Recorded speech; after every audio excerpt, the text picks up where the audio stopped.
Y Manali Mashikuna, sean bienvenidos a el Centro de Educación Andina CISA Alfaria. En esta ocasión tenemos como título Interpretación del simbolismo andino. Tenemos este símbolo que es de autoría propia, como les he mencionado antes y les he mostrado. Lo puse en esta ocasión simplemente porque me parece apropiado familiarizarnos con él desde el centro, pero en realidad lo que vamos a ver es el simbolismo vernacular, que es, por tanto, digamos, el simbolismo autóctono precolombino, por lo que vamos a hacer una indagación sobre un libro que plantea muchos documentos visuales de lo que era la expresión artística o alquímica de las sociedades antiguas. En ese sentido, me parece que este es uno de los videos que más, de hecho diría con claridad que sí es el video que más me ha costado hacer, o sea, en términos de preparación, em, el desarrollo de las láminas del taller, pero la verdad es que lo disfruté bastante. Si disfruté bastante haciendo esto, creo que usted va a disfrutar bastante observando lo que tengo para mostrarle. Si bien le invito a que esté atento porque esto es algo ante todo visual. De hecho, el taller sería bastante largo si me limito a, digo, si me concentro en ir explicando en mi perspectiva detallada ciertas cuestiones de las imágenes que vamos a ver. Más bien creo que no es conveniente porque nos podríamos estar demorando varias horas. Eso es porque yo a veces como profundizo mucho, entonces lo que voy a hacer es lo siguiente, es más bien puso unos textos, voy a ir leyendo los textos y ojalá si es que funciona eso haga que el video más bien sea más breve, y si es que usted tiene la inquietud por las imágenes que ve, más bien usted va a poder pausar y ver por cuenta propia la interpretación de estas imágenes y usted darle su propia interpretación, que creo yo es lo más correcto.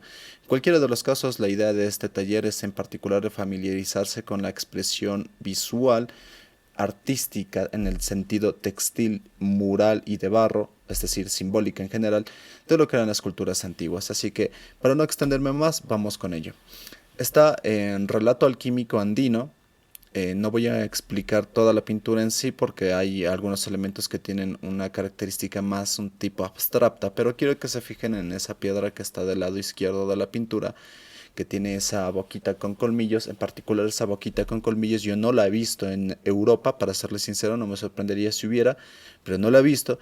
Pero donde sí la he visto reiteradas veces es en culturas asiáticas, sin tomar en cuenta evidentemente las culturas americanas, o que podemos denominar de la Via Yala. En ese sentido, esa expresión de la boca con colmillos es algo que me parece bastante oriental, y es porque yo parto de la idea de que nuestra retroalimentación histórica ha sido con Oriente más que con Occidente, al menos hasta la llegada de los españoles y en el norte lo que eran las expediciones nórdicas. Pero en términos generales, en el constructo histórico de nuestras naciones hemos tenido más cercanía con Oriente. En todo caso, iremos estudiando eso poco a poco. Aquí tienen unos libros de referencia para entender mejor el relato alquímico andino, y es que está Comentarios de Reales de los Incas, del autor Garcilaso de la Vega. No es un poemario alquímico en sí, pero te ayuda a entender la cosmovisión que tenían los pobladores antaño, al menos una élite. Yo creo que los comentarios reales de los incas, por lo que yo lo he leído, me parece que Garcilaso plantea cierta inexactitud en alguno de sus postulados, y más bien me parece que denota su falta de conocimiento profundo sobre las tradiciones antiguas del Perú. Y es que Garcilaso ya tuvo una educación cristiana, entonces él ya estaba cristianizado, por eso es como que él no pudo profundizar en la totalidad de lo que era la cultura andina. Tenemos también Los Ayar, la refundación del centro del mundo, manuscrito de Huarochiri, que este sí sería más parecido a nuestro Popol Vuh. Me parece que le falta todavía para llegar a un nivel tan destacable, pero creo que se puede hacer recopilaciones que terminen constituyendo a un Popol Vuh andino verdaderamente apropiado, porque si se fijan, abajo tenemos no, bueno, más bien es arriba, ¿no? Lo que tenemos es los Ayar, la refundación del centro del mundo. Yo creo que haciendo un compendio de relatos míticos se puede armar una Biblia andina con la información de antaño. No una tan profunda, ciertamente, pero sí se puede armar. O sea, no piensen que nosotros no tenemos la posibilidad de constituir una suerte de Popol Vuh andino, pero yo no le considero al manuscrito de Huarochiri tanto el Popol Vuh, porque me parece que todavía le falta mucho, o sea, más que nada porque yo destaco mucho el conocimiento almacenado a través del Popol Vuh. Aunque el manuscrito de Huarochirí debo reconocer que no va mal, o sea, está bastante bien en realidad, pero le falta todavía hablar de deidades coyunturales, lo cual hasta ahora en lo que yo he leído no me parece que lo haga. Tenemos también la Biblia y archivos de la evangelización en los Andes. La Biblia, bueno, la Biblia en particular me parece que debe ser leída, traducida, sea al aymara, al quechua o al quichua. Yo no he tenido acceso a quechua y aymara, pero sí he tenido Biblia en quichua. Y la razón por la que me parece importante es porque para traducir la Biblia tuvieron que aplicar muchos sincretismos divinos de los andinos locales. Y esto es porque la cosmovisión en sí misma casi que es una forma de entender a los dioses. ¿A qué me refiero con esto? Me refiero a que, miren, si es que uno se va... Se llama Kilkash Kashimi, pero no es fácil de encontrar. En el futuro, si es que ustedes me contactan, yo les podré estar pasando este libro en digital, pero no es algo tan simple de encontrar. Con todo, si pueden o tienen este acceso al libro Kilkash Kashimi, es Pachacamakpa Kilkash Kashimi, quiero decir, que es la Biblia traducida al quichua, en todo caso yo les recomiendo que la repase para entender mejor estos puntos que voy a darle. En el versículo Chunga, que es el versículo 10 de esta traducción de la Biblia, hay una parte en la que en el sentido original dice así: cuando las aguas cayeron y se concentraron, se les llamó mares. En el versículo 10 es algo parecido.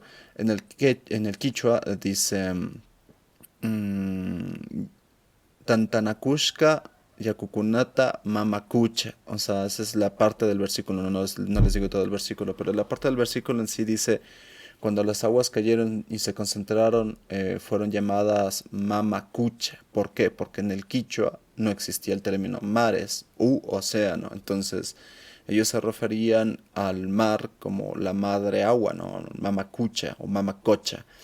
Entonces, los traductores de la Biblia, aunque me imagino que les resultó incómodo, no pudieron eludir ese simbolismo, ese sincretismo necesario para que los pobladores locales entendieran a qué se querían ir. Y si es que hay mención a una suerte de deidad, al menos así entendida como deidad por parte, o digamos, un siervo de Dios comprendido por las tribus y ailius locales, entonces es de esperarse que la Biblia en quichua guarde muchísimos más sincretismos. Yo les acabo de dar el ejemplo de uno nada más. Entonces, si ustedes tienen acceso a una Biblia traducida, yo creo que puedan encontrar muchos secretismos ahí, porque es de por sí uno de los textos con más profundidad lingüística. Es decir, si buscan textos traducidos o escritos en quichua, es probable que la mayoría sean de una calidad literaria más o menos normal, pero si buscan algo más profundo, como explorar a profundidad la expresión lingüística, entonces sí es mejor leerse la Biblia, porque esta es una recopilación de muchos sincretismos populares transformados a través de la visión abrahámica. De hecho, esto lo recomendaría también si es que, no sé si es que exista, pero si es que existe, por ejemplo, en Nahuatl, yo lo recomendaría leer también en Nahuatl, sería muy interesante. En fin, continuamos. Tenemos arquetipos andinos, uno sobre el linaje solar y su correspondencia. Esto es muy interesante porque en lo que es especialmente Europa, diría, em, gobernó, y la verdad es que hasta ahora gobierna, pero yendo en el mismo nivel de poderío, pero gobernó una línea genética que se reconocía a través de un grupo que se llama la Orden del Dragón.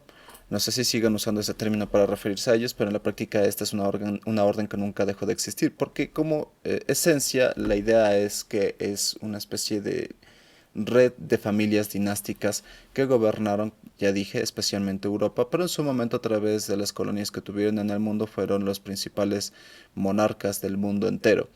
Pertenecían a la familia del dragón y ellos dicen ser descendientes de un linaje solar. Dependiendo de la versión que escuchemos, notaremos que pueden irse hasta el pasado egipcio y partir de esa interpretación que ellos son una línea genética de las familias que gobernaban el antiguo Egipto, entre otras civilizaciones. Incluso hay quienes también hablan de que son herederos de Jesucristo, pero eso es más polémico, por lo que no es un término que se use mucho. Por ejemplo, en el Islam, bueno, no sé si todas las dinastías, pero al menos la dinastía saudí, tengo entendido que se dice descendiente legítima de la sangre de Mohammed, el profeta Mohammed. Entonces, quién sabe si es real. En todo caso, yo no voy a profundizar mucho en eso, pero en lo que era la cultura andina se tenía de manera tácita, clara, que los incas y sus familiares como dinastía eran un linaje solar, descendían del Inti, aunque el término correcto es Ti, pero más popularmente entendido como Inti, porque si digo Ti no creo que lo vayan a entender y no sé si es que la aplicación así a secas sea también apropiada. En todo caso, que se sepa que, según menciona el propio Garcilaso de la Vega, lo que eran las sociedades incas eran interpretadas o reconocidas como descendientes del linaje solar mismo. Y en realidad, si es que uno explora la alquimia, notará que esta asociación al sol está cita en otras religiones, incluyendo la cristiana, solo que en el caso de la cristiana por un motivo particular es velada, porque no quiere que se desvirtúe el culto a Jesucristo en un culto al sol y a la luna, pero si es que uno se fija con atención, la asociación de la Virgen María con la luna y la de Jesucristo con el sol es más que evidente. Seguimos. 2. Nombre de deidades y su homologación próxima. Esto es una aproximación, o sea, esto en realidad me parece que es una interpretación bastante limitada, pero es como para ir teniendo un anclaje a través del cual entender ciertas características de la cultura andina en el entorno global. 10. Iliatexi Huiracocha es similar al Tao. Al Tao me parece que se asemeja mucho en la interpretación. En realidad, no sé si todas, pero al menos la mayoría de deidades hacen referencia a lo mismo, al todo. Tao hace referencia al todo y Liatex y Huiracocha a su manera también, aunque en la fonética que se usa, por ejemplo, Tao creo que se traduce específicamente como la vía o el camino y si uno ve la palabra, bueno, el nombre Iliatex y Huiracocha también tiene una carga significativa, ¿no?, dentro de la fonética, pero uno de los aspectos que trata es que es el todo, pero entendemos que aunque la mayoría de las culturas manifiestan esta perspectiva, no es que la comprendan de una manera tan apropiada. Hay culturas que se enfocan más en blindaje institucional de las iglesias que respaldan diferente gremio de culto. Entonces, en el caso del andinismo y el taoísmo, me parece que es una de las excepciones en las que no se rigen tan férreamente a una autoridad eclesiástica, una autoridad religiosa. Yo creo que más bien son como caminos de autodescubrimiento que tienen un soporte a través de sacerdotes, etcétera, pero no es lo mismo que un arraigo férreo a una institución, o al menos así lo percibo yo. Está Pachacama, que es equivalente a la si bien Iletaxi Huiracocha es algo así como Pachacama, pero yo creo que Pachacama es una percepción más simplificada, como lo dije en la anterior clase, me parece que es similar a lo que es las deidades helénicas y las deidades romanas. Las deidades romanas se inspiran en las helénicas y les destronan en las regiones de su dominio eh, histórico. Taita Inti, Ra y más. Claro, porque Ra es una representación egipcia del dios solar, pero en realidad no es el único. Hay muchas representaciones del dios solar en realidad. También tenemos a Mama Kilia, que es equivalente en parte a Isis y otras deidades. Me parece que también puede ser referenciable a la Virgen María con matices. Es decir, cada deidad, cada interpretación divina de cada cultura tiene matices. Ninguna es idéntica a la otra, pero digamos parten de arquetipos esencialmente idénticos. Está igualmente Mamacocha o Mamacucha, que es como Poseidón y más, o sea, porque Poseidón es igual como la deidad del mar. Está Pachacama. Bueno, lo he repetido.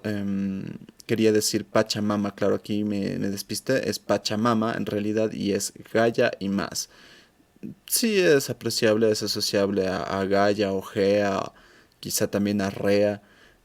No estoy seguro a cuántas deidades más, pero es un arquetipo presente en el cosmos. También está Amazang, Cernunnos y más. Amazang es una presencia o el registro de alguna suerte de ser histórico en la Amazonía que es bastante llamativo No creo que se pueda encontrar así nomás información sobre Amazon. Yo lo encontré en un libro en particular, pero según esto es algo que llaman, ¿no? Los habitantes de la Amazonía suelen referirse a que antaño hubo un gran maestro. Dicen que fue el primer maestro de chamanismo que tuvieron, a quien le llamaron Amazon, y su papel era similar a lo que entendemos de un druida celta. Por eso pongo la asociación con Cernunnos, que es como esa representación. También tenemos a Iliapa, que sería como la representación de Zeus, pero reitero, hay matices. Está Supai, que sería como Jin. No escribí bien ahí, Jin es Jin con... O creo que sí, no estoy seguro. El hecho es que Supai es como la representación del plano subterráneo y el vacío que absorbe, absorbe, absorbe, y hacia ahí se dirige lo que es pesado y se concentra lo que es pesado. El Supai es una especie de interpretación de Mara también. Me parece interesante verlo como Mara. Mara es en cambio como la representación de la deidad del inframundo, o el Ariman o Aura Mazda de la cultura, bueno, tanto budista como, no sé qué tanto taoísta, pero es más como tipo budista, hinduista, es algo así. Tenemos a Ayapaek, Ayapaek, ya le veremos a continuación. Yo la asocio con lo que es cabeza de Juan Bautista. Aquí puse Baphomet en griego, bautismo de sabiduría.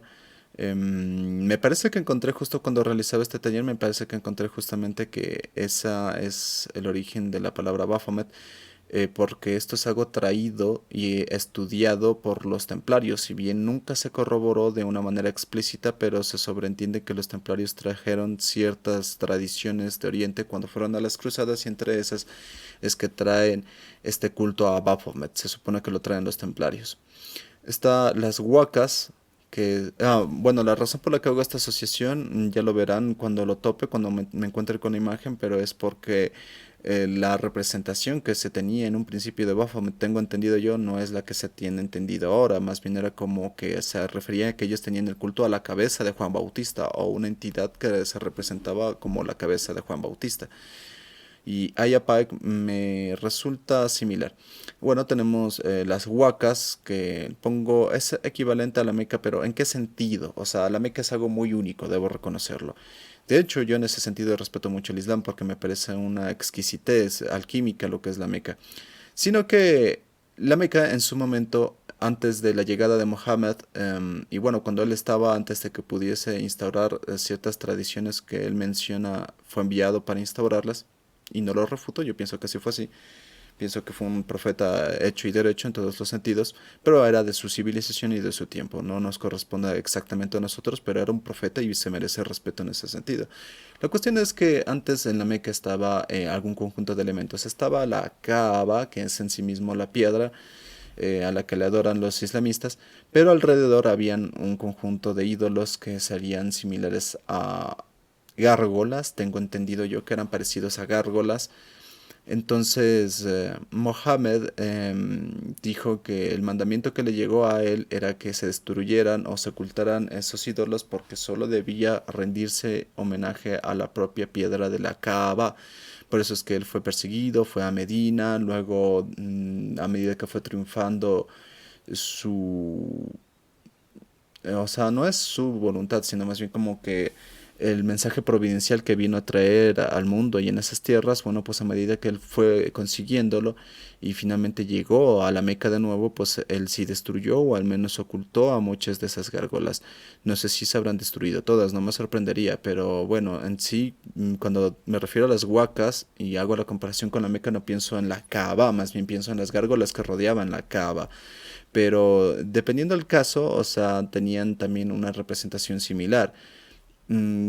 Quizá ahí hay un punto de análisis y debate sobre si es que era correcto que los incas tuvieran ciertamente tantos ídolos, que sí, es verdad, los tenían, pero en cualquiera de los casos yo, en mi perspectiva individual, aprecio mucho la pluralidad de expresiones cosmológicas de los pueblos, así que no me gusta mucho criticar a pueblos ajenos, incluso aunque no comparto tradiciones de X o Y pueblo, no me agrada.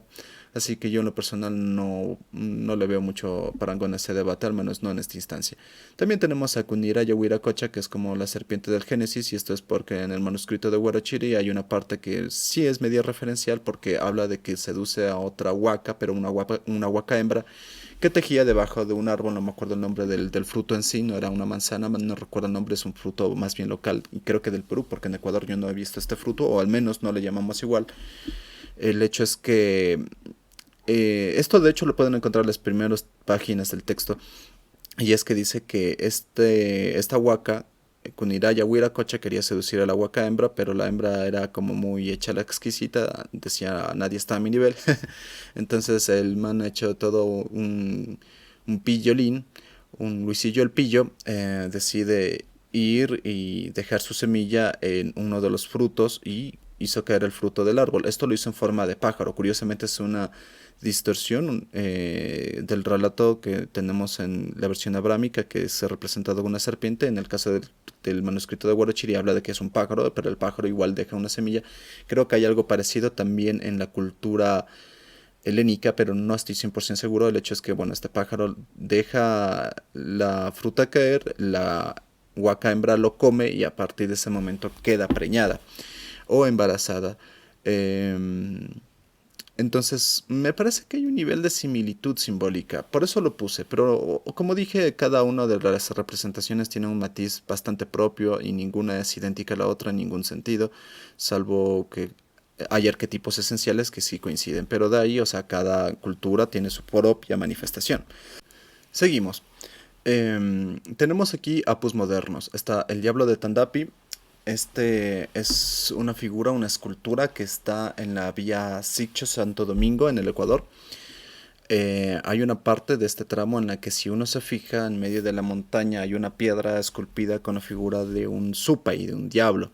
Y es el diablo de Tandapi, que tiene una leyenda particular y se refiere a que en la época en la que se construía la autopista, porque antes no habían autopistas evidentemente que conectaran costa y sierra, entonces cuando se construía esta autopista que era chuta, una locura de infraestructura para la época, pues había un supay acechando en esas montañas. Entonces uno de los trabajadores que curiosamente sabía de escultura, porque era autodidacta, él aprendió por cuenta propia, se le presentó a este escultor, que era uno de los trabajadores, se le presentó el diablo de la montaña y le dijo que si quería que los dejara en paz mientras hacían las construcciones, mientras hacían, bueno, su trabajo, ¿no? De lo que es volar una parte de la montaña con dinamita y luego construir la carretera, pues para que él no les hiciera daño en el proceso, él debería hacerle una escultura, ya que si es que otras entidades lo tienen, él también quisiera tener una escultura para sí.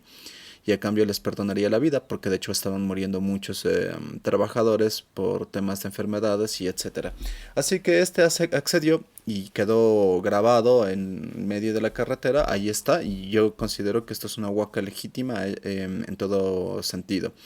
De hecho, tengo entendido que se parece a lo que es la huaca del Pailón del Diablo. Yo no la he visto, yo no lo conocía, sino hasta que me la comentaron, pero cuando me lo dijeron y pregunté a otras personas me dijeron que ciertamente sí es verdad. Y es que en un lugar de la provincia de Tungurahua, que es Río Verde, un poco cerca de Baños, para quien mejor lo ubica Baños, ¿no? Está por Baños. Hay una parte en la que hay una cascada, es un atractivo turístico porque se ve bien bonito, se le dice el Pailón del Diablo, pero en este pailón, hasta abajo en la cascada, me comentan que hay una huaca, hay una escultura igualmente que representa a algún espíritu local. Yo no lo sabía, pero me llama mucho la atención porque siendo así, o sea, hablamos de que es una huaca que ha mantenido su presencia hasta los días de hoy. De hecho, también tenemos ente en el altar de la Asamblea Nacional y la verdad es que esto me parece muy llamativo porque si uno se lo piensa y lo reconoce como un hecho, pero hablemos de la élite política de una nación, ¿no? Que hace ofrendas, hace ciertas ceremonias en la Asamblea Nacional y en esta podríamos interpretar por ende que existe un APU porque no creo que den sacrificios u ofrendas a un ser inanimado. Ahora muchos dirán, pero ¿cómo se te ocurre decir que la asamblea hace sacrificios? Mira, yo no voy a decirte 100% lo hace, pero tengo entendido que sí, no de personas, aunque hace unos meses se encontró una persona sin vida en el techo de la asamblea, así pasó. El titular de la noticia era ese, no se profundizaba, no les gusta hablar del tema, yo entiendo el porqué, no es que lo critique particularmente, pero no soy el tipo de personas que me gusta mantener este tipo de cosas al margen del conocimiento público, porque me parece en mi visión andina que esto es parte de una reforma a la visión andina, porque el andino no se hace el cojudo con las verdades que deben ser confrontadas. Si existe una élite que reconoce dentro de su intelectualidad y poder que hay una entidad que proyecta el poder nacional, pues recordemos que la principal institución de poder en un país normalmente es el Parlamento. Entonces hablamos aquí de que el Parlamento ecuatoriano es poseedor de una huaca. También tenemos huaca del Cusco. No he escuchado mucho sobre esta, pero sé que hay una huaca en particular del Cusco. De hecho, lo más probable es que haya más de una, pero al menos tengo entendido que hay una como bastante particular. Pero lo dejaré un poco así porque también por un lado les dejará el afán de estudiar, de indagar sobre esta huaca de la que les hablo. A ver si es que encuentran información interesante.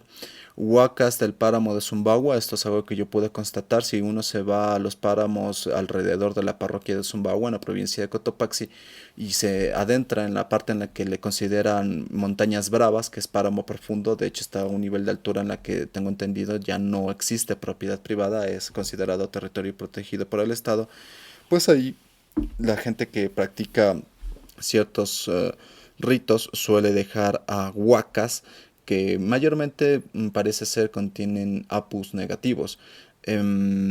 Pero es difícil de decirlo con certeza, pero sí, el hecho es que si es que uno se va a estas montañas bravas, encontrará con que hay fragmentos de piedra que era piedra tallada. ¿Qué significa esto? Que eran estatuillas, y es en esas estatuillas donde suelen almacenarse los apus. Parece ser que todas las cortes o parlamentos tienen alguna suerte de altar que prácticamente sirve como huaca. Me queda la situación de corroborarlo, pero estoy, o sea, digamos, me faltan pruebas, pero no tengo dudas. Es algo así. Y siendo el caso, me imagino qué tipo de ente estará anidando en el Congreso de los Estados Unidos, pero eso ya es un tema político. Vámonos al simbolismo de los criados de Dios según el Curicancha. Les dejo la imagen, no vamos a profundizar aquí porque el tema que vamos a abordar es bastante, pero voy a mostrarles esta imagen una y otra vez porque es importante que se familiaricen. Lo que sí les puedo mencionar como un aspecto coyuntural de esto es que si se fijan ahí hay una conexión, una cruz que señala hacia abajo, es una constelación, la constelación de la Cruz del Sur. Esto entre otros elementos que se pueden ir apreciando y que de hecho, bueno, ahí está el Iliapa por una parte, en la parte izquierda justamente está el arco iris, está Inti, está Quilia, etcétera. Em, por cierto, un aspecto muy interesante es que si se fijan, hay una parte en la que hay unos circulitos que dibujan en total 7 circulitos en la parte inferior a la izquierda. No se ve muy bien aquí, pero dice que son los ojos. No lo entiendo muy bien ahorita, no se ve muy bien.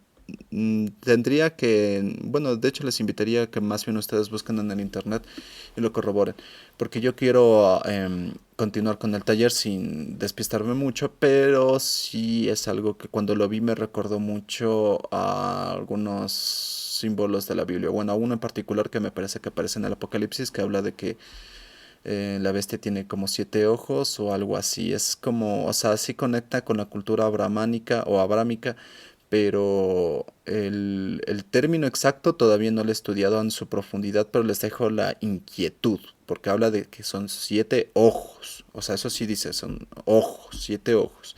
Si a qué le hace acuerdo a eso, bueno, usted puede también indagar. Ahora sí vamos a interpretación del simbolismo andino, simbología textil y elementos de uso filosófico.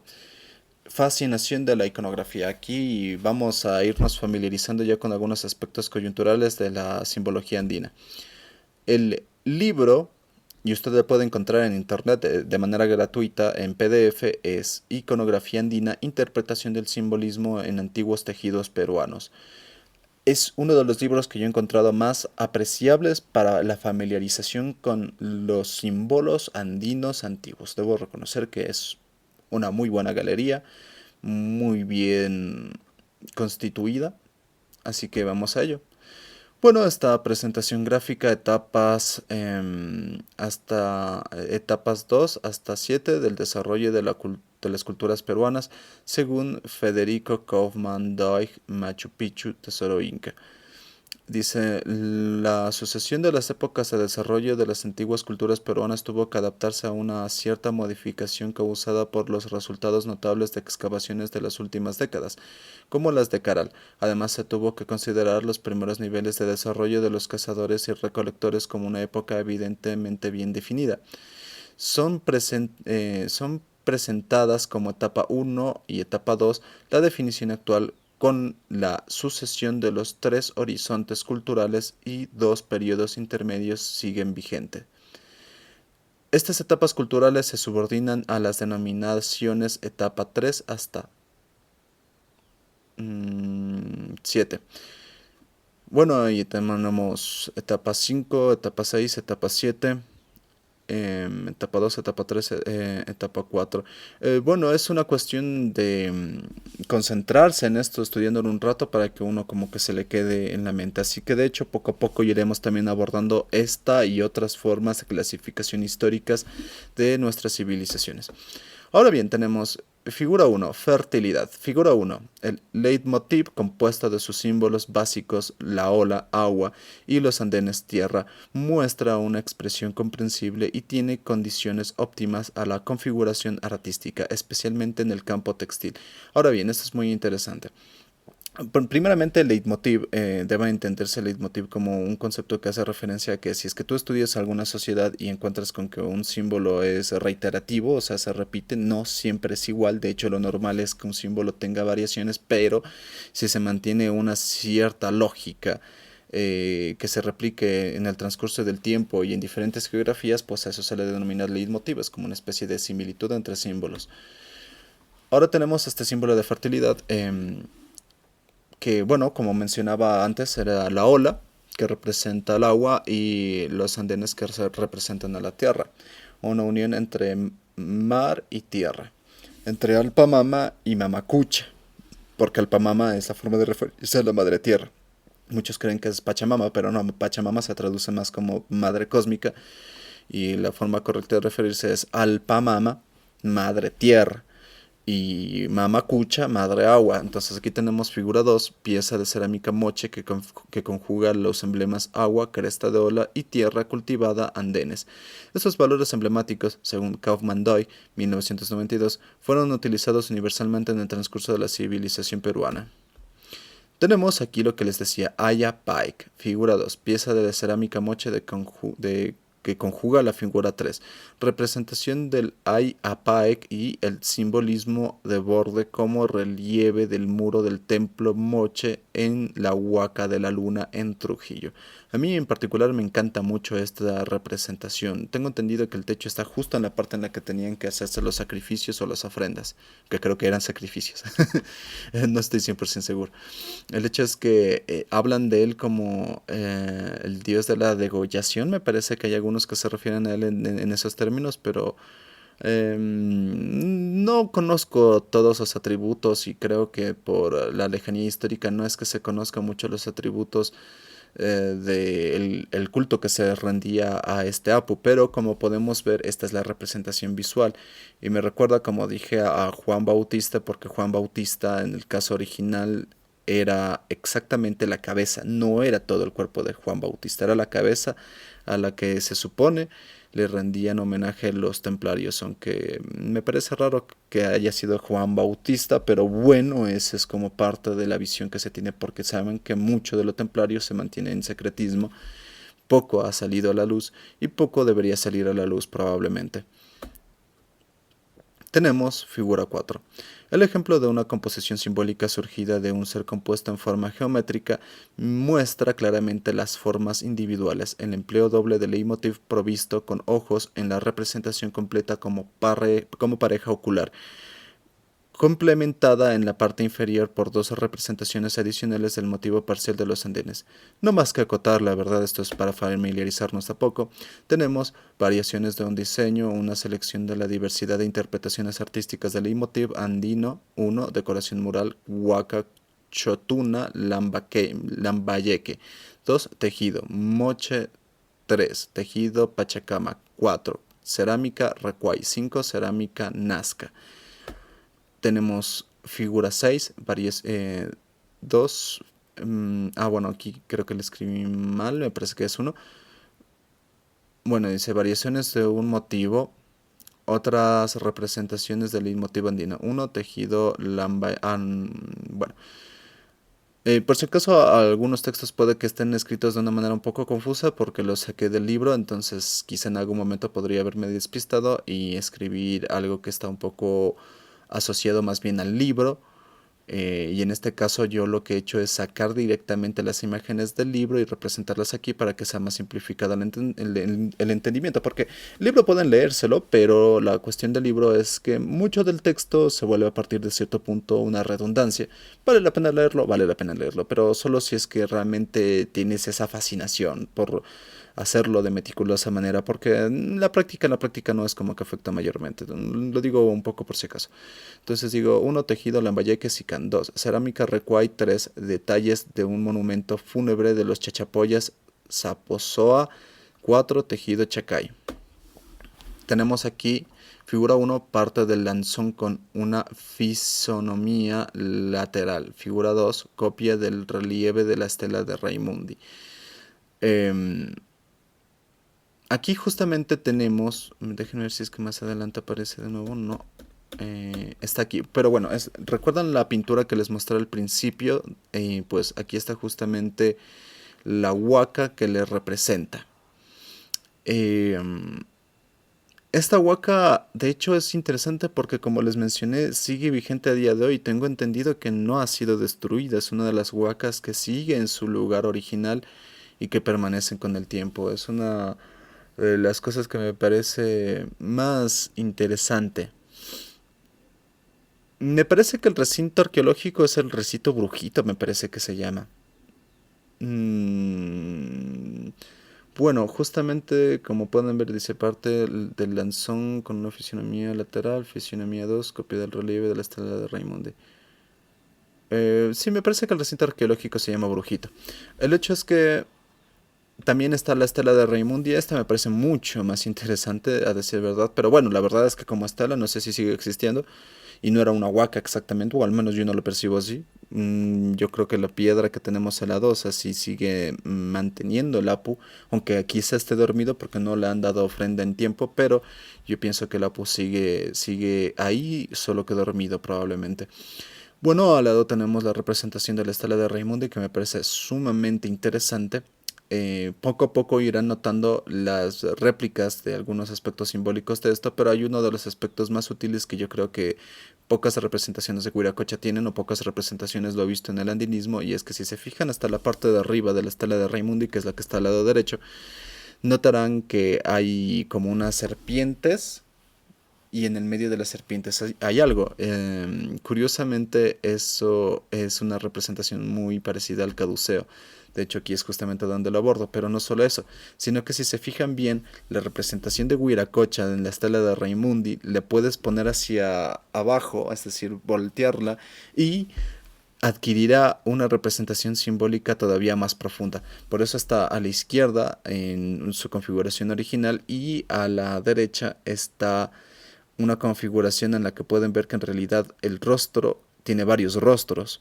Es muy interesante. Tenemos a la figura 8, Pachacama, Apu con Tex y Huiracocha, aunque en la esencia sigue siendo Huiracocha. Le he puesto Pachacama aquí porque, como les dije, en la práctica, la cultura inca en particular, es como que se apropió de todo lo que se le decía a Huiracocha, y esto lo pueden corroborar en el relato de Huarochiri. Es como cuando nosotros decimos Dios o dioses. En el relato de Huarochiri hay una parte en la que se refieren a las deidades como Huiracochas. Entonces, como que la fonética que se usa para nombrar al dios en realidad representa el espacio-tiempo de un pueblo, o sea, es una forma de dominio de un pueblo, diría incluso. Pero yo le tengo más cariño al término Huiracocha porque me parece es el que tiene mayor trascendencia histórica. Pero los incas le denominaban Pachacama, reitero. Al menos eso en palabras de Garcilaso de la Vega. Ahora no sé si es que eso haya sido específico en todos los casos. Es probable que los grandes incas y sus sacerdotes hubiesen tenido un conocimiento más profundo, pero Garcilaso al llegar en un momento diferente de la historia quizá ya no interactuó con esa misma realidad. Así que bueno, como digo, arriba está Pachacama, pero abajo está el término Apocontexto Huiracocha. Este es uno de los términos que se usa para referirse a Huiracocha. Dice, el significado de Huiracocha es aún cuestión de debate. Sin embargo, se conoce la connotación de la invocación, disculpen, completa de esta entidad. Apu con Iliatexi Huiracocha Pachayecheche Pachacamac. Apu con Gran Señor Iliatexe Frast Luz Eterna. Bueno, esa es una traducción, yo creo que limitada, pero es una traducción que nos puede servir. En el siguiente nivel abordaremos un poco mejor los códigos fonéticos para referirse al kana, como les dije. Está Apu con Taxe Huiracocha, bueno, es bastante simpático. Hay un conjunto de simbolismos aquí, pero como les dije, lo estudiaremos a profundidad en el siguiente nivel. En este caso es más una familiarización con diferentes elementos. Aquí tenemos figura 9, copia de una losa de Chavín con el relieve de una divinidad fiera con Strombus y Spondylus y una decoración de serpiente en la cabeza. Muy llamativo porque lo de las serpientes me recuerda a Medusa. Y bueno, sostiene dos elementos con las manos. Creo que una es una concha spondylus, la otra no tengo muy claro qué es. Quizás una especie de pequeña huaca. Se me hace raro. Pero en sí aplica al principio de dualidad en el sentido de que hay dos elementos a los que se está sujetando. Como es muy antiguo, supongo que no había mucho anclaje simbólico para los sapos aquel momento. Tenemos tejido probablemente caliango, cabeza de felino, chavinoide, arriba volutas que simbolizan el agua. Ah, por cierto, estas volutas que simbolizan el agua, ¿saben dónde también las he visto? Curiosamente, para quien conozca el manga de One Piece, en el Nakama Sanji. Muy curioso, la verdad. Bueno, One Piece juega deliberadamente con el simbolismo. Hay una razón de ser en cada uno de los elementos que aplica su autor Oda, pero ya veremos con el tiempo si es que converge con los significados andinos. Figura 11, copia de un tejido chavinoide pintado carúa, felino con cabeza de serpiente y cetros de serpiente. Suelen referirse a esa forma de cabeza o representación de faz como felino, al menos en esta obra se refiere como felino. Yo no lo percibo así, pero bueno, es lo que dice la obra, me parece importante traerlo en parte como lo plantea la obra. También dice figura 12, relieve en piedra y fragmento de un tejido pintado. El primero procede de Recuay y el segundo sin procedencia conocida, pero probablemente del área costeña inmediata. En ambos, felino y símbolos son combinados para representar los elementos agua y tierra. Tenemos figura 13, cerámica de la época Moche 1, felino con incrustaciones de nácar y turquesa, arriba los símbolos tierra y agua. Figura 14, cerámica Moche, representación plástica de los andenes combinada con una cresta de olas, simbolismo para los elementos tierra y agua. Figura 15, definición antigua naturalista, el leitmotiv se desarrolla antes de la era cristiana, cerámica pintada Tincahuán, 50 años antes de Cristo a 500 después de Cristo y cerámica pintada Chorrera 1000 años antes de Cristo, 300 antes de Cristo, ambas cerámicas de lo que es la actual región andina del Ecuador o administración andina del Ecuador. Figura 16, definición temprana y utilización posterior, extraña combinación dual del leitmotiv. 1, relieve en piedra. Recuay 2, tejido. Probablemente Recuay 3, tejido puruchuco. 4, tejido ancón. 5, adorno de cabeza de metal dorado sicán. 6, adorno de cabeza de metal dorado sicán. Por si acaso, para quien no esté familiarizado, porque a lo mejor hay gente que no conoce esto, cuando me refiero a sicán, Recuay a Puruchuco, entiéndase, civilizaciones que habitaban entre lo que es la administración actual del Ecuador y la administración actual del Perú en particular. Creo que hay uno que otro símbolo rescatado de Bolivia, pero lo que yo he visto en esta obra es más del Perú y del Ecuador. Y si se fijan, en la esquina superior izquierda hay justamente la representación que yo he empleado en Lilia Paliacta de la esvástica. Ahora podrían discutir si es que les parece o no que aplica el principio de la esvástica. A mi criterio aplica perfectamente, tiene la utilidad, pero también si quieres puede significar otras cuestiones. Me parece que eso es una cuestión de interpretación personal hasta un punto. Tenemos la figura 17, motivo mural moche pintado en la huaca del brujo Cao Viejo, felino con un contenido simbólico. Bueno, dice felino, pero como digo, el libro tiende a decir felinos a muchos héroes. O sea, yo pongo felino porque así les describe el libro. Me pareció apropiado ceñirme a cómo lo ve el libro. Pero de hecho, yo veo esta representación y si es que ustedes buscan en internet Zipactli, que era como la esencia del todo en la cosmovisión tolteca, notarán que esta representación es más que idéntica, bueno, no idéntica, no es una representación tan exacta, pero esencialmente es más que parecida a el Zipactli, que es como el ser del que se origina este mundo en la cultura tolteca. Es muy parecido. Figura 18. Múltiples configuraciones del leitmotiv. Más ejemplos de la gran cantidad de variaciones representativa. 1. Cerámica Recuay. 2. Tejido Lambayeque Sicán. 3. Tejido Chancay. 4. Tejido Tiahuanaco Huari. 5. Tejido Nazca. 6. Cerámica Recuay. 7. Cerámica Moche. 8. Cerámica Moche. Figura 16. Motivo tierra y agua como símbolo de la fertilidad. Moche, Cao Viejo, pintado en un muro. Figura 14.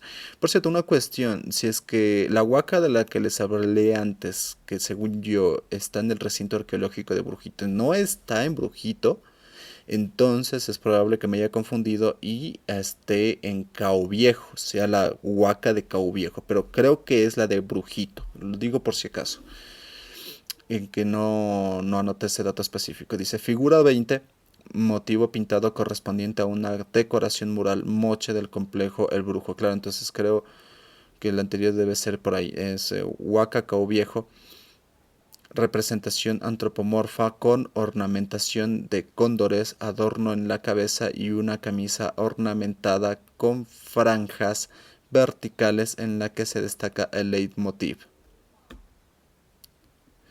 Figura 21, cerámica Recuay, con pinturas en la vestimenta, en la mitad felino y leitmotiv con estructura en forma de fajas horizontales y verticales.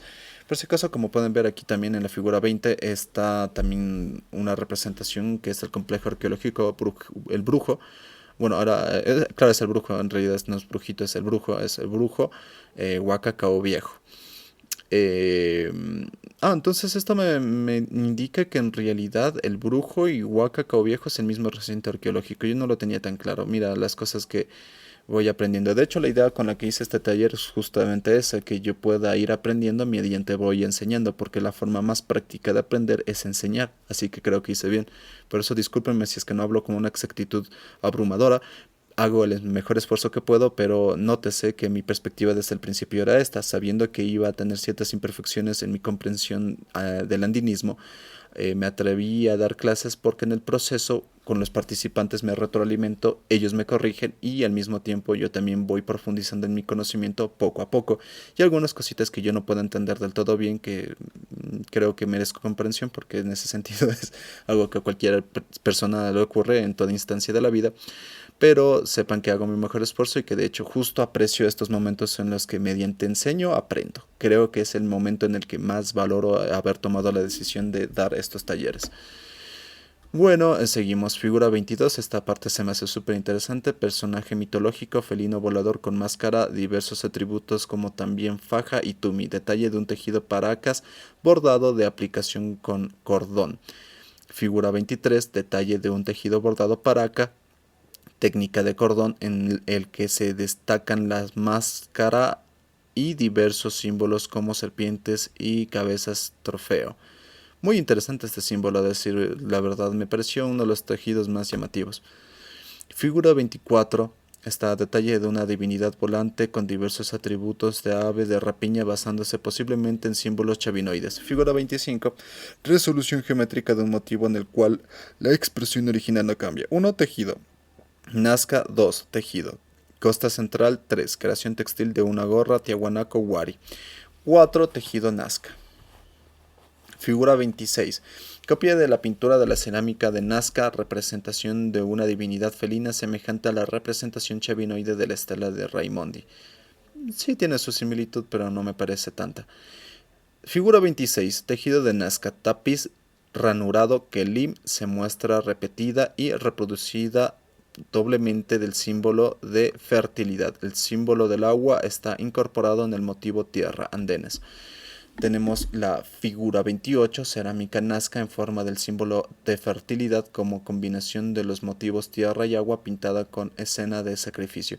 Por cierto que eso de que son símbolos de fertilidad me parece que es una interpretación correcta pero limitada. O sea, si es que uno se pone a filosofar sobre qué es la implicación de la fertilidad en un culto, creo que puede llegar a conclusiones o referencias todavía más profundas. En cierta forma hablamos de buscar la razón de ser de uno mismo.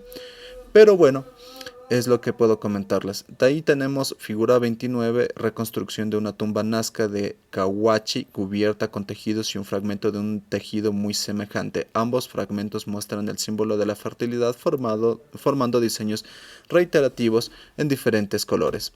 Tenemos figura 29.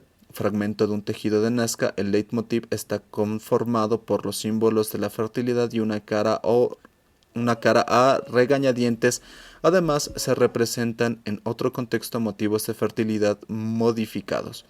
Tenemos la figura 30, fragmentos de una faja con una representación antropomorfa junto con un símbolo de la fertilidad, agua múltiple, construido geométricamente. Tenemos la figura 31, fragmento de un tejido llano de cuenta cuadrada decorado con máscaras bordadas en diferentes colores y parecidas a una cara, similares a los tejidos paracas. Figura 32, tapiz ranurado Nazca ornado con una imagen divina u ordenado con una imagen divina que lleva numerosos símbolos del agua y chamanes o sacerdotes. La figura de la derecha lleva el símbolo de la fertilidad en el gorro. Figura 33, disculpen, detalle de una vincha con un símbolo del agua múltiple y ojos. Lo de los ojos, como les dije, yo lo puse tal y como lo describía en el libro porque me parece que el libro merecía ese respeto, pero no significa que uno entienda lo que el libro plantea con exactitud. Aunque si lo ve en el sentido de los ojos, como son 7 figuras, aunque un poco diferenciadas entre sí, pero son como 7, ¿cómo decimos? O sea, no son esferas exactamente, pero son como 7 epicentros redondeados. Podría hacerse alusión a justamente los 7 ojos que veíamos en la plancha alquímica del Curicancha. Bueno, figura 34, detalles de un ribete de un tejido moche elaborado con técnica de bordado con ranuras estructurado geométricamente, decorado al borde con motivos de fertilidad. Por cierto que este símbolo me recuerda a una mini historia del manga de One Piece que me parece importante referenciarlo porque es una obra alquímica que tiene vigencia en la época moderna, es la obra que ha vendido más copias, o sea, es la novela gráfica que ha vendido más copias en el mundo y en la historia, así que vale la pena referirse a One Piece, que me parece una obra alquímica, por cierto, y en la mini historia de un personaje llamado Enel, que representa el rayo, hay unos murales parecidos a este en lo que sería la luna. Figura 35, aunque la verdad es que esto es iconografía, esto también se encuentra en la cultura tolteca y no sé qué tanto en otras culturas del mundo, pero al menos en la egipcia me parece que existe una gran similitud con lo que es la iconografía. Figura 35. Representación geométrica de bordes de un tejido. Las representaciones muestran decoraciones zoomorfas 1 y 3. Tejidos Chancay 2, 4 hasta 6 tejidos moche. Diseño del borde mediante seres geométricos combinados del simbolismo de fertilidad. Tenemos figura 36, detalle de un ribete de un tejido de moche elaborado con técnica de bordado con ranuras, estructurado geométricamente y decorado el borde en estilo modificado con cabezas de felino. Figura 37, detalle de la esquina de un tejido moche elaborado en técnica de lápiz o tapiz Kelim. El diseño del borde muestra seres geométricos combinados de simbolismo de fertilidad. Figura 39 vemos fragmento de una faja elaborada con técnica de bordado de tapiz ranurado que muestra el simbolismo de la fertilidad en un diseño geométrico modificado. La figura 38 dice fragmento de un tapiz wari de gran tamaño. Los encases divididos diagonalmente se componen de dos símbolos, el símbolo de la fertilidad andenes con símbolo incorporado para el agua, así como una cara de perfil, ojo con lagrimal y dentadura estilizada. Figura 40, motivo parecido al de la figura 34, pero como detalle de un tejido de contenido similar. Figura 41, y esta me parece muy interesante porque cuando lo vi dije, Guayasamín eres tú. Para quien no lo sepa, Guayasamín es un pintor de la administración andina del Ecuador, pero yo prefiero que lo conciban como un pintor andino. Me gusta que perciban que los autores de lo que es mi nación natal, entre comillas, sean percibidos como miembros no tanto del Ecuador, sino más bien de los Andes, porque lo que soy yo, pienso, pueden sentirse tan orgullosos de Julio Jaramillo, por dar un ejemplo, no sé qué tanto le conozcan quienes ven esto, ¿cómo puedo yo sentirme orgulloso del propio Che Guevara, que era un argentino? Pero me parece que más allá de Argentina, era en realidad un andino, y de hecho también Messi, así que yo, en lo personal, me vale tres atados si no se identifican conmigo en esto. yo me siento orgulloso de Maradona, de Messi, del Che, me siento orgulloso de Víctor Jara, me siento orgulloso de Mercedes Sosa, etcétera, y es porque a todos ellos los acojo como miembros de mi misma nación, que es los Andes, que es mayor a las naciones que en realidad son conceptos nacionales fallidos y provocados por la intervención extranjera de Gran Bretaña en particular y de Estados Unidos, para que no seamos una nación unida, pero debemos trascender a esa percepción, a ese chauvinismo cojudo y comprender que somos miembros de una nación todavía mayor, que son los Andes. Así que si yo me siento acogido o orgulloso por lo que es el Messi, como les decía, pues para mí cualquiera que se identifique con los Andes puede decir, pues la verdad, también me siento orgulloso de JJ, por dar un ejemplo. Bueno, ahí me fui un poco por la tangente, pero quería referirme al pintor Guayasamín. El pintor Guayasamín tiene un estilo bastante llamativo, me recuerda al cubismo de Picasso, pero si es que uno se fija justo en este textil, y no es el único, irá notando de que ya el estilo de Guayasamín ya era trabajado tiempo atrás por las civilizaciones precolombinas. Por eso me parece que es digno de destacar este punto. Tenemos figura 42, variaciones especiales de la abstracción en tejidos tiahuanaco. Estos desarrollan sus propias formas en el trato con el leitmotiv 1, 4 tejidos tiahuanaco. Ahora bien, como no sé cuánto tiempo me vaya a tomar ir mostrando imagen por imagen, y la verdad es que es un montón de contenido, iré abreviando para ir a la parte más interesante que está luego, porque no quiero que el video se haga muy largo. De todos modos, ustedes pueden pausar para ver las siguientes imágenes, pero les iré comentando algunos de los aspectos que me parezcan más llamativos de las siguientes imágenes que mostraré. Bueno, aquí está un gorro wari para que se vayan familiarizando. Aquí está un tejido de Pachacamac, según esto, es un felino manchado, es lo que describía el libro. Está fragmento de un tejido de Pachacamac, etcétera. Aquí, bueno, esto es algo que me parece digno así de detenernos un momento, y es un puma momificado con joya de oro y algunos atributos, encontrado por Max Uhle en 1896 en Pachacamac. Creo que se refiere a un conjunto arqueológico. Eh, Sepan que momificaban a los felinos, y es porque los felinos les asociaban, bueno, el puma, como les comenté, era la representación del caipacha, pero en sí el felino, porque el puma es un felino, el felino en sí trasciende al concepto de una sola tierra. De hecho, se tiene la percepción de que la familia de los felinos en general tiene una conexión es con el jaguapacha, y ahí iremos a abordar en su momento el jaguapacha a profundidad, pero piensen que el jaguapacha es como un espacio que trasciende a los otros tres espacios conocidos, que es el Hanan, el Cay y el Ucupacha. Figura 47, detalle de un edificio. Figura 48, detalle de un muro de un edificio circular de Pajatem. Figura 49, detalle de una tumba en forma de torre. Figura 50, tejido diseñado en forma geométrica en estructura diagonal. Figura 51, textil chimú, tejido con dos paños. En dos paños sí, tenemos figura 52, fragmento de un tejido en técnica de tapiz ranurado, chimú, ser antropomorfo con atributos de peces en diversas formas y símbolos en la cintura. Figuras 53-54, coronas de oro de batán grande, cultura lambayeque, sicán, decorados con motivos de fertilidad, etc. Figura 55, relieve restaurado de una pared del templo de Tucume. Figura 56, motivo textil, chancay, de un ser mixto zoomorfo. Figura 57, fragmento de tejido de Lambayeque Sicán representando un ser antropomorfo completado por figuras zoomorfas mixtas.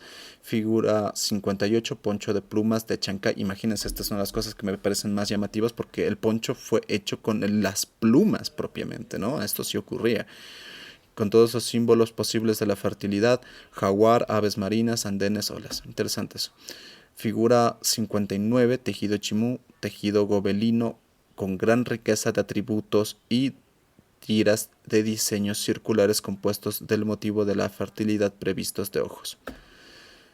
Figura 60, modificaciones llenas de fantasía. Figura 61, imagen formada por el símbolo de la fertilidad. Interesante porque si se fijan ese símbolo particular que es tipo pixelado pareciera como un villano de la NES. No sé si alguien se acuerda de la consola NES, pero me recuerda un poco a lo que eran como algunos monstruos que aparecían en la NES. Figura 52, variaciones de una combinación de leitmotiv y surge un nuevo ser viviente. Figura 63, cerámica, recuay pintada, símbolo alrededor del objeto. Simpática esta cerámica. Emblema sociopolítico. Y esta es la parte a la que quería llegar porque esta parte también me encanta. Esto ya trasciende al libro que les estaba comentando. Esto ya vuelve a ser autoría sobre todo del centro. Tenemos en plena Asamblea Nacional del Ecuador hay un altar en el techo del edificio. El calendario de esta señala, el calendario que está señalado ahí está al revés. Esto con una finalidad alquímica, lo cual es nutrir ciertas entidades bajo el servicio de su gremio místico, la masonería. A esto súmale que por utilidad y valoración el polo que a esto súmale que por utilidad y valoración el polo que deberíamos mostrar en la parte de arriba en nuestros mapas tendría que ser el sur, al ser la parte superior de un escrito donde se inicia la lectura. Para nuestra autopercepción bien podríamos al revelar la iconografía rectificando incluso nuestra alineación con la pacha. No voy a profundizar mucho en esto porque la chacana la escribí en quichua. Poco a poco iremos familiarizándonos más con el concepto. Esto está en el nivel que sigue a este nivel. Estos son conceptos generales, pero bueno, como pueden ver con el sur rectificado hacia arriba, concepción general establecida. Por si acaso, bueno, esto es algo que a lo mejor se puede confundir, pero cuando hablo de que el calendario que está establecido en la asamblea está al revés, esto no lo sé con plena certeza, pero es lo que me comentó un amigo masón que tengo.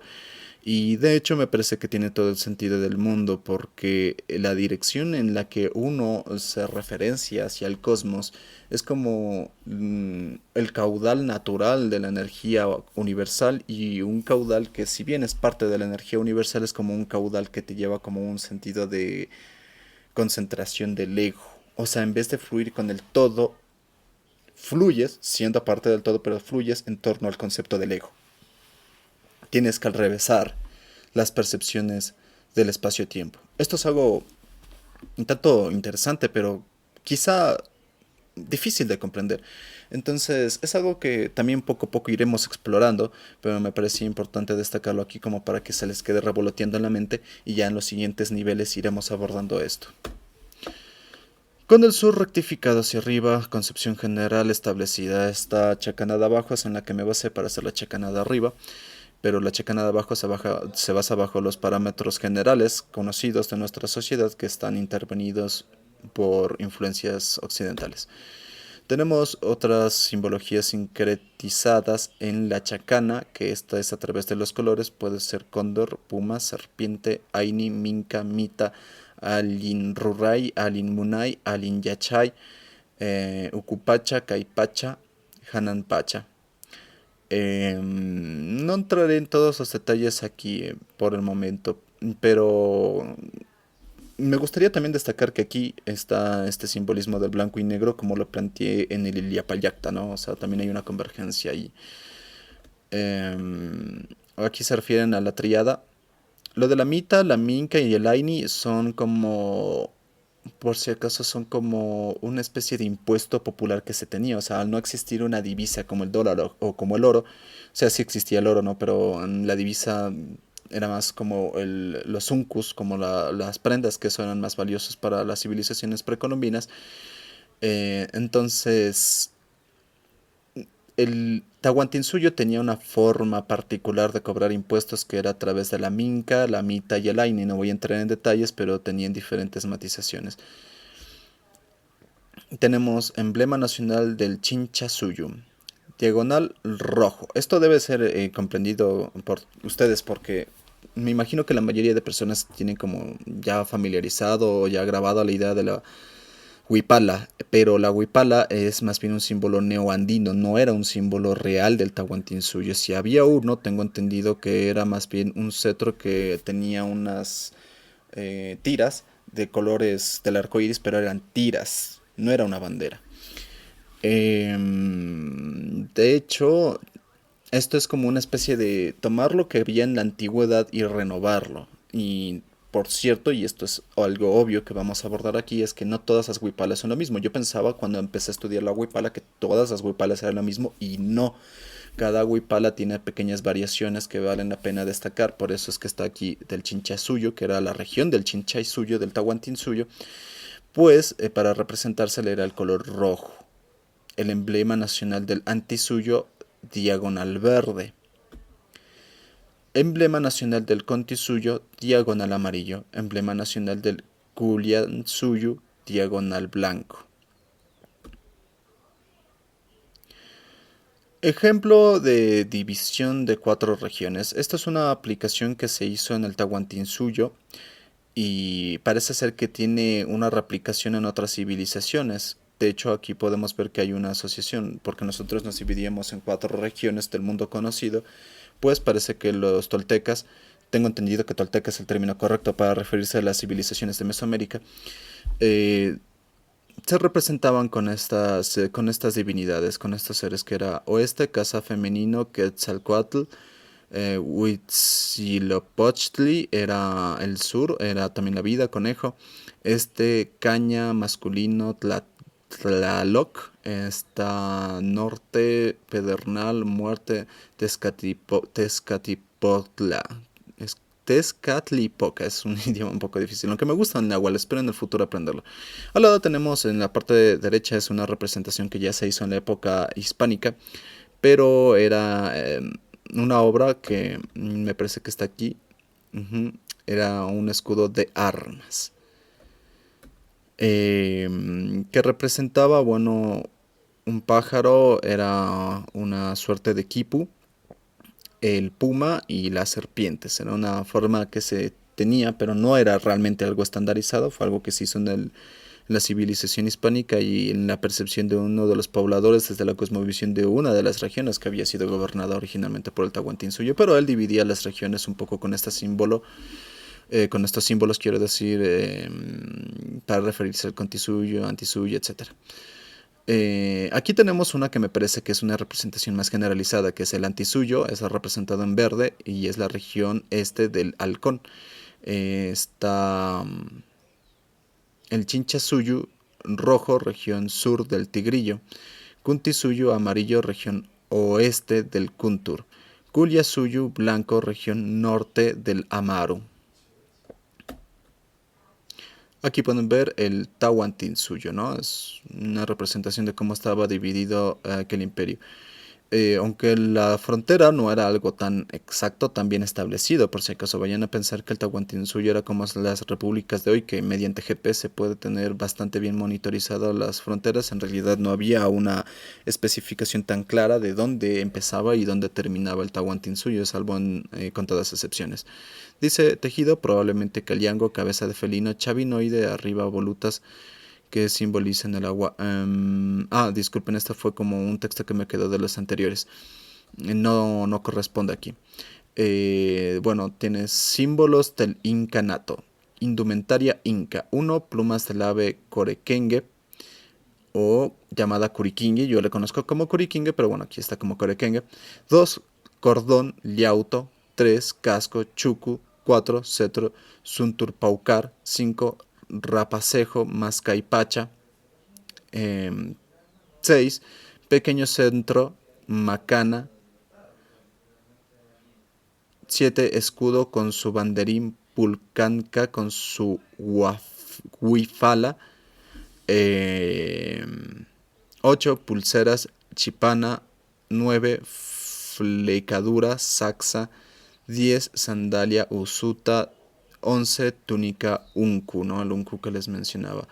Le leí mal, yo le leí como centro, disculpen la visión, era cetro, cetro, y eso que le volví a leer y dije que raro dice centro, pero debería ser cetro.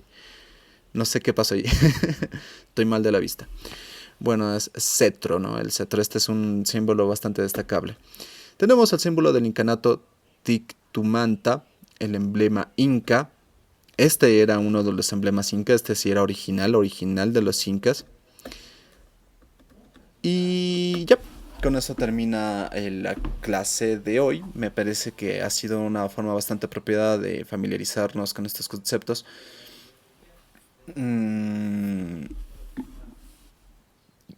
Sobre este símbolo en particular me llama mucho la atención porque igual me hace acuerdo al caduceo, más con una representación limitada de un arco iris, porque no es el arco iris total, pero es una representación limitada del mismo.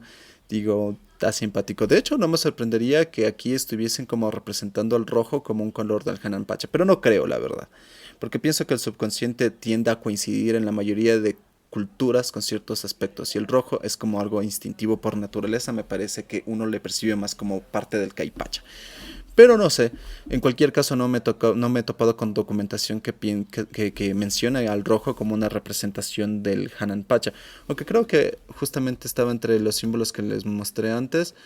Hanan, no, porque esto no tiene esa interpretación de color.